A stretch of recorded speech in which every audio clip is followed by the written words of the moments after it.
Sir, ये जो पूरे बिहार में हर प्रखंड में भीम चर्चा चल रही है, इसका मूलभूत क्या है? भीम चर्चा आखिरकार आरजेडी को करने का क्यों पड़ा सकता? देखिए, इसका नाम अंबेडकर परिचर्चा है और बाबा साहब का जो विचार है बहुत व्यापक है और सबके लिए है। बाबा साहब ने तो सबके लिए काम किया। बाबा साहब ने तो उनकी घर की महिलाओं के लिए काम किया, जिनको बाबा साहब चाहते थे कि जब तक महिलाएं नहीं पढ़ी लिखी होंगी तब तक समाज विकसित नहीं हो सकता है। तो बाबा साहब महिलाओं के लिए, पिछड़ों के लिए, दलितों के लिए, अगड़ों के लिए, सभी के लिए काम किया और बाबा साहब भारतीय संविधान के शिल्पकार रहे और आज संविधान पे सबसे ज्यादा खतरा रहा। तो बाबा साहब के माध्यम से हम भारतीय संविधान को हम आम जन तक ले जाना चाहते हैं कि भारतीय संविधान आया तो आज मेहतरानी और रानी का वोट को बराबर जब किए तो तभी इस समझ में लोगों को आया कि every one is equal before law. तो कानून के सामने सब बराबर है। ये जो ताकत है, इस ताकत को जन जन में पहुंचाने की जरूरत है और इसी से भाजपा आरएसएस को बहुत तकलीफ है कि दलित, पिछड़ा, अकलियत हमारे बगल में, हमारे साथ में बैठ जाए, ये वो अच्छा उनको लगता नहीं है। इसीलिए वो संविधान की समीक्षा की बात करते हैं, संवैधानिक संस्थानों को बर्बाद वो कर रहे हैं और संविधान उनके समक्ष जलाया गया लेकिन उस व्यक्ति पर एफआईआर तक उन्होंने नहीं किया। तो इसीलिए भारतीय संविधान को बाबा साहब के बहाने हम लोग जन जन तक पहुंचाना चाहते हैं।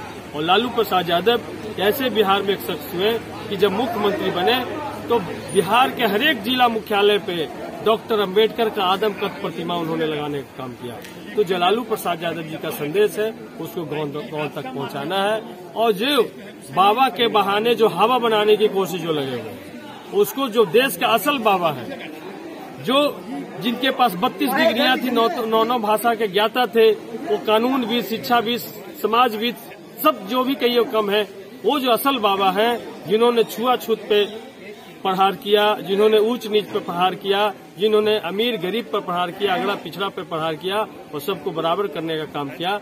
इसलिए उस बाबा की चर्चा हर एक घर तक पहुंचे, यही राष्ट्रीय जनता दल। सर, एक तरफ यहाँ अम्बेडकर चर्चा हो रहा है, दूसरी तरफ जो है अम्बेडकर जी के प्रतिमा को तोड़ा जा रहा है। हाल ही में अहियापुर में उनके प्रतिमा के, तो आखिरकार ये कौन लोग कर रहे हैं? देखिए, सबसे पहली बात समझ लीजिए कि डॉक्टर अम्बेडकर जीवित जब थे तब तो उनके लिए खतरा थे ही, और डॉक्टर अम्बेडकर आज प्रतिमा से भी बहुत करोड़ों लोगों को प्रेरित कर रहे हैं।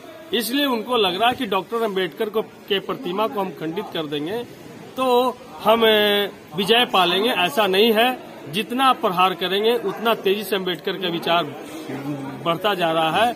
आप प्रतिमा तोड़ सकते हैं, लोगों के मन में, दिल में जो डॉक्टर अम्बेडकर ने जगह बनाया है आप उसको नहीं निकाल सकते हैं। देश के बड़े महानायकों में से पहले महानायक डॉक्टर अम्बेडकर हैं। दुनिया के जो विद्वानों में सबसे पहले विद्वान में गिनती डॉक्टर अम्बेडकर का नाम आ रहा है और दुनिया में सबसे ज्यादा प्रतिमा डॉक्टर अम्बेडकर की है। दुनिया में सबसे ज्यादा जयंती डॉक्टर अम्बेडकर की मनाई जा रही है।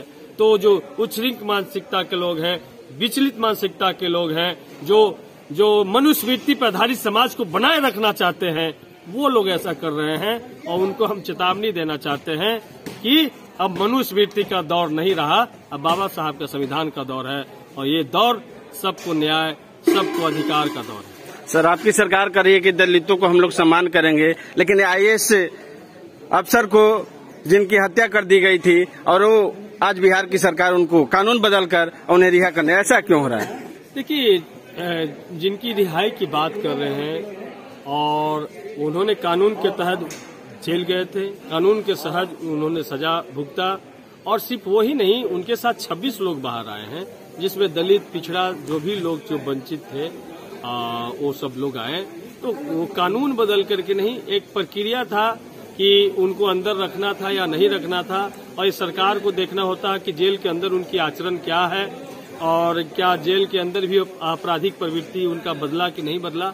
इस आधार पर सरकार समय समय पर समीक्षा करती है और हर एक साल सैकड़ों की संख्या में कैदी को छोड़े जाते हैं और उसी आधार पे इनको बाहर निकाला गया है और उनके परिवार के लोग सुप्रीम कोर्ट गए हैं और सुप्रीम कोर्ट जो फैसला देगी बिहार सरकार उसको मानेगी।